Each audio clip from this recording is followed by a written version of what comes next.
Alam nyo ba mga kamukha na may daan ditong ginagawa sa taas ng San Mateo, Rizal at Montalban na maaaring maging lunas sa traffic dito sa atin sa lugar natin sa San Mateo at Montalban. Napakalaki ng kalsada na to. One way to papunta ron, dalawang linya, pabalik dalawang linya din. Kung dito dadaan ang ibang mga sasakyan na going to Montalban, napaka laki nung magiging luwag sa main road natin sa General Luna. Tapos tignan nyo mga kamukha, may mga street lights din to, LED lights na. Malakas yung mga yan. Grabe, pag natapos to, malaki ang magiging benepisyo natin dito sa kalsada na to. Mababawasan talaga yung traffic sa San Mateo. Kasi pag pupunta ako ng Montalban, imbis na mag General Luna ako, dito na ako dadaan, diba? Ayan, hindi nga lang siya tapos pa, may mga portion pa siya na nakaabang na ayan oh, nilawakan oh, tinabtab yung yung lupa, tinabtab kasi malaki yung sakop ng kalsada eh. Biruin mo 4 lanes eh, tapos may island pa sa gitna. Napakalaking tulong nito sa community kung if ever na matapos to. Marami lang masasagasaan ng mga bahay-bahay dito, pero magbe-benefit talaga dito yung mga mga biyahero, yung mga gumagamit ng kalsada. Etong taas na kalsada na to mga mukha, yan ang daan packet ng shotgun. Ayan, dito sa amin na to, gitnang bayan dos na to, abuab na. O di ba? Ito magiging main road yan. Ang tagos niyan papunta doon sa may C6. Tara, idadaan ko kayo kung saan tatagos. Idadaan ko kayo kung saan tatagos ang daan na to. Ayan. Ito, sa kaliwa ko yan yung shotgun na bawal nang akyatin ngayon. Ito nga pala ang point-to-point view ng rutang to na mag-uumpisa sa Pure Gold San Mateo. Madadaanan nyo ang mga landmark katulad ng Timberland hanggang makarating ka sa Green Nature sa Patiis, hanggang marating mo ang bayan ng San Rafael sa Montalban. May total na 8.8 kilometer nga pala ang rutang to hanggang makalabas sa San Rafael sa Montalban. Ito na magiging tagos ng kalsada na yon. Ito na magiging tagos. Ito sa kaliwa, Timberland. Paahon niya ng Timberland. Sino ba hindi nakakalam ng Timberland? Sikat na sikat yan sa mga nagbabike saka sa mga nagja-jogging. Ayan, Timberland. Tapos, ito, tignan nyo, magkamukha yung kalsada. Dito, ito tapos na to. Ito magiging kadugsong. Ito, yan. Ito ang magiging kadugsong na ang ginagawang kalsada doon. Take note, tapos na to ha. Tapos na to hanggang dun sa tulay. Dati yung tulay doon, isang kalsada, salitan lang yung pagdaan. Ngayon bukas na yan. Kaliwat kanan yan, pwede na makadaan dyan. Kaya yung mga papunta ng gitnang bayan, dulong bayan, huwag na kayo makipagsiksikan doon sa General Luna. Pwede na kayong umikot dito. Napakaluwag ng pagdaan dito. Ayan mga mukha, papakita ko sa inyo. Ayan, mabilis lang naman to. Kasi dito lang naman. Lagi akong nakadaan dito kasi taga dyan lang naman ako sa gitnang bayan eh. Ayan mga mukha, tignan nyo, napakaliwanag sa gabi dito. LED lights na yan. Yung na yan, yung mga ilaw na yan. Ayan, dati nung hindi pa tapos, nagsisiksikan tayo dito sa lane na to, diba? Salitan lang, left and right, kaliwaan dito, tapos rough road pa, hindi pa tapos. Ngayon, bukas na yung kabilang tulay. Ayan o. Ayan, yung kabilang tulay. Pagpabalik, doon ka ladaan, one way na. O diba? Ang galing. Ang galing. Diba? Pag tuloy-tuloy yung proyekto na yan, tuloy-tuloy yan, at matapos yan, napakasarap na, hindi na ganun ka-traffic ang San Mateo. Promise. Promise yan. Matraffic man sa General Luna yon, pero syempre, kaya nga meron na nitong alternatibong ruta na to, dito na tayo dadaan. Tas bawat subdivision naman dun sa Mahalis, may backdoor naman na tagos na gagawin papunta dito sa main road na to. Kaya malaking benefits ng mga taga Rizal dito, mga taga San Mateo, Montalban. O ayan o, pag hanggang dun yan, tatapusin pa.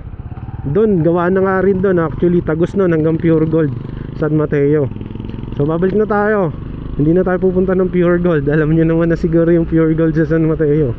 Ayan, dito na lang tayo. Di ba? Napakaangas, sir. Nice. Tapos yun dun nga sa amin, malapit na rin matapos. Balitaan ko kayo dun. Ayan o. Dati sarado to. Nilulumot na nga to. Kala ko di gagamitin tong tulay na to eh. Ang tagal na nito nakatenga. Ayan mga kamukha oh. Binuksan na, tinapos na. Ayan oh. Kita nyo. Hindi na tayo nagra-rough road. Kasi nagra-rough road kami dyan sa kabila eh. Kalahati, rough road, kalahati sementado. So ngayon, habangan. Ayan oh. Tignan nyo gaano kalawak to. Pag natapos to hanggang Montalban, ganitong kalsada. Di ba? Tapos meron pa yatang ginagawa doon sa tabi ng ilog ng Marikina River.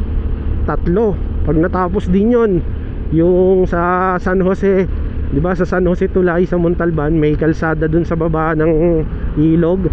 Pag yun natuloy-tuloy nila hanggang Marikina, Dugsong, ang angas. Tatlo na ang pwede mong maging ruta ng pamuntalban. Pwedeng dito, pwedeng dun sa General Luna Main Road, pwedeng dun sa ilalim ng tulay, sa gilid ng ilog. Napakagandang proyekto nun pag natapos. Napakaangas ng San Mateo at saka Montalban. Salute. Di ba? Balita ako dito na raw ilalagay yung munisipyo. Mas maganda, mas mainam, malawak. Eto Timberland to, yung kanan. Siyempre dito tayo, taga Kambal Road tayo eh. Ayan. Uwi na tayo eh. Gusto ko sanang ipakita doon, mula doon sa kanto ng Pure Gold sa San Mateo, pero madali naman na makita yun eh. Yung stoplight sa Pure Gold San Mateo, yun, ayan yung kadugsong yan. Diba? Napakaangas. Salamat sa mga nagpapagawa nyan. Shoutout sa inyo. Mabuhay tayo. Diba? Maraming ginagawang kalsada ngayon. Hindi ang ibig sabihin yan magandang sinyalis yan, dahil maraming ginagawang kalsada. Yung patiis, kinuhukay na rin. Diba nakita nyo? Nilalagyan ng kanal. Ayan o. Ewan ko anong gagawin dito. Lalagyan yata ng kanal sa ilalim. Oo nga, lalagyan nga ng kanal sa ilalim. Patitibayin. Nice, nice. Ayun o, lalim o. Diba? Pinopokusan, nagpo-focus sila sa ano, sa pag-prevent sa flooding, diba? Lahat yan dahil sa pag-iwas at pagbahayan, kaya nila ginagawa yan. Tapos paglagay ng traffic sa magandang daloy, diba? O sa pagbabawas ng traffic sa San Mateo. Kasi hindi naman natin mapagkakaila, San Mateo, Montalban talaga hindi tulad dati na makonti pa ang tao. Ngayon kasi napakadami ng tao, napakadaming subdivision, napakadaming nakatira na dito. Baga lobo na ang community dito. Kaya huwag na kayo magtaka kung mag-traffic tayo dito, kasi madami na tayo rito nagsisiksikan eh. Ayun lang naman yan eh. Bakit matraffic? Madami ng tao. Marami na dito. Marami ng tao sa atin sa San Mateo. Marami ng tao sa Montalban. Napakadami ng subdivision binuksan. Diba? Kaya magtyaga-tyaga lang tayo sa traffic, kasi syempre para din sa atin yan pag natapos. Ito, yung taas na to, ako dito. Baga G ako dito, support ako dito sa ginagawang kalsada sa taas, diba? Kaysa wala. G tayo dyan, G tayo dyan mga mukha. Supportado tayo dyan sa mga ginagawang kalsadang ganyan. Angas nun pag natapos yun. Doon na ako lalagi dadaan. Pagpunta ako ng Wawa, wala na ibang dadaanan kundi dyan sa taas. Dahil doon sa General Luna, wag na tayo makipagsiksikan doon. Kasi sa General Luna, hindi lang naman taga Montalban, San Mateo ang dumadaan dyan. Dumadaan din dyan ng mga pupunta ng Batasan, pupunta ng Payatas. Alternatibong ruta din nila yan eh. Kaya matraffic din talaga dyan. Dagdag volume sa kalsada yun eh. Buti nga ni road widening eh. Ayun, kauwi na ako. Daldal ko. Maraming salamat. Ingat tayo palagi mga kamukha. Ayan, dito ko na lang din pala tatapusin ang video na to pagpasok natin. Ayun mga kamukha, so dito na nga pala tayo sa may amin. So maraming salamat nga pala sa pagsama nyo. At kung bago ka pa lang sa channel ko, ay welcome ka dito. Ako nga pala si Jeff Media. Mag-iingat tayo palagi. Ride safe and peace out.